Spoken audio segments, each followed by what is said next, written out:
Hello everyone, my name is Sarafi and I'm happy to meet you all. Today, my goal is to go over the skill changes and the limit changes for Yu-Gi-Oh! Duel Links. I do apologize for the quality of this video, as I am leaving for work in less than an hour. I don't have time to edit it completely, and I had some problems getting this video started to begin with.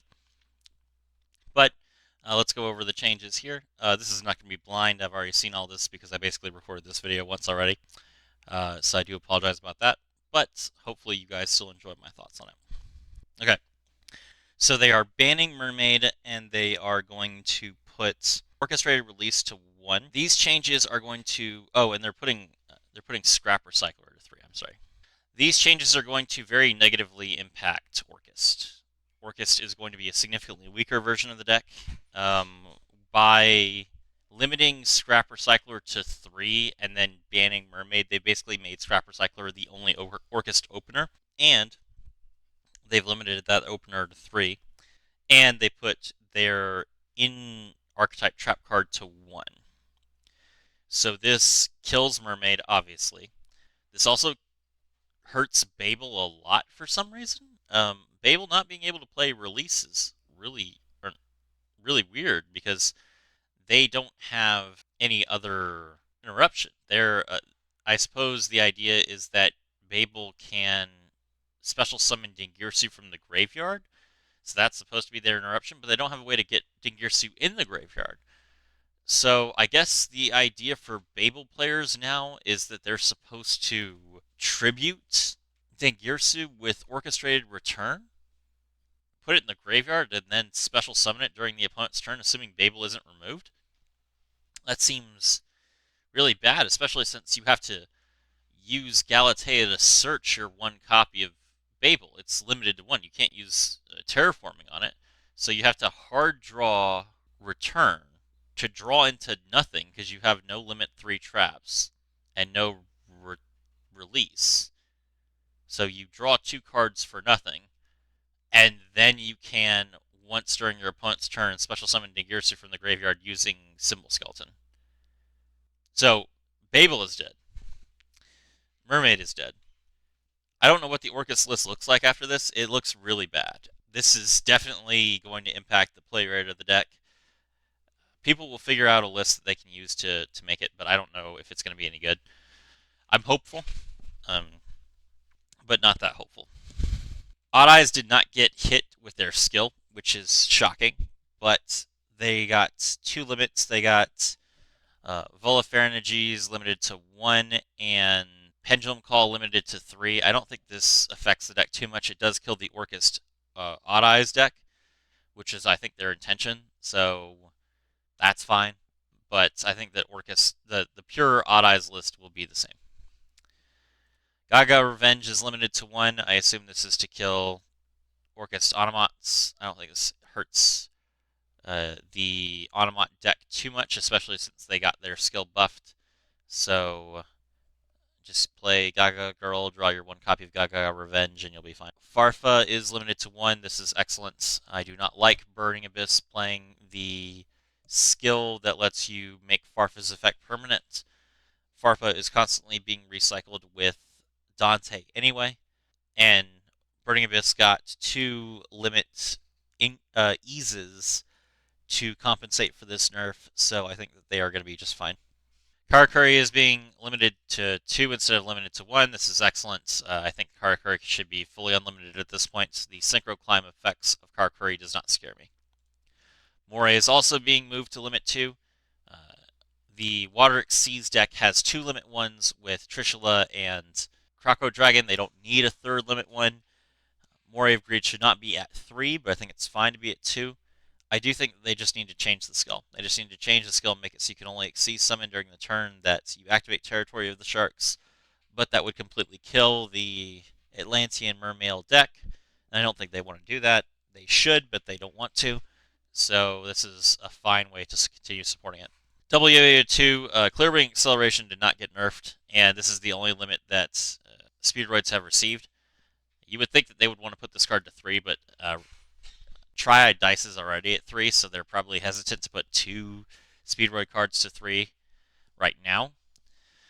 I don't think this changes too much. We can still use the limit 3 traps, and we have Terror Top and 2 copies, and 3 copies of Win the Wind Channeler. So only 2 copies of Double Yo-Yo isn't going to impact the consistency of the deck that much.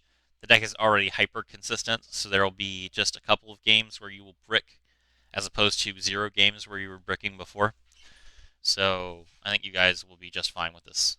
Tour guide moved to limit 3. This is amazing. I love everything about this. Those of you might think, oh, this doesn't matter. We only have 1 copy. Well, they moved Melody of the Awakening Dragon from limit 1 to limit 3, and then they gave us 2 more copies of it. So if we get 3 copies of Tour Guide, I am going to be so hyped. I am going to be so excited to play Tour Guide with 3 copies. I don't know what I'll do with her.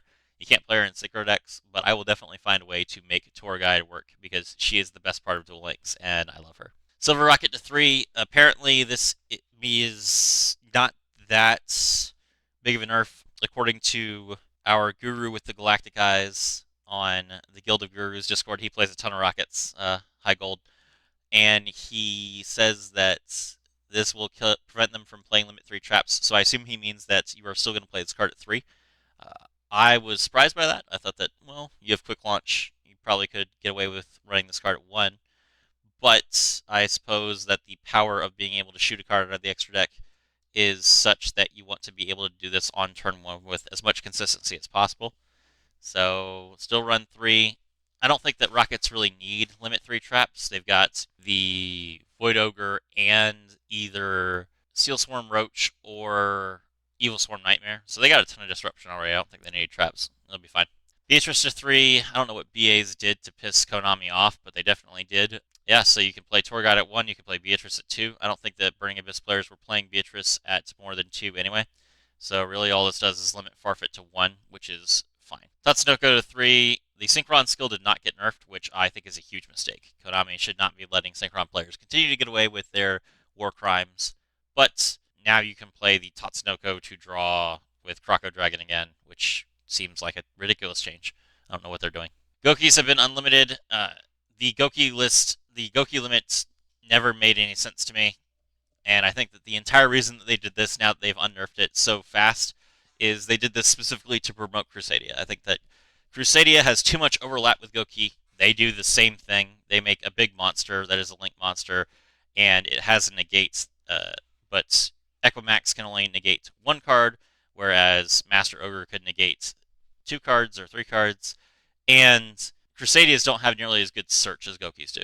So I think that they legitimately just killed Gokis so that Goki players would spend money on Crusadia. Disgusting. I reject this. I condemn this. But now Goki players have endured their 3 months in Purgatory and they can play the game again. Crystron's being unlimited. This is fantastic. This card lets them avoid being targeted.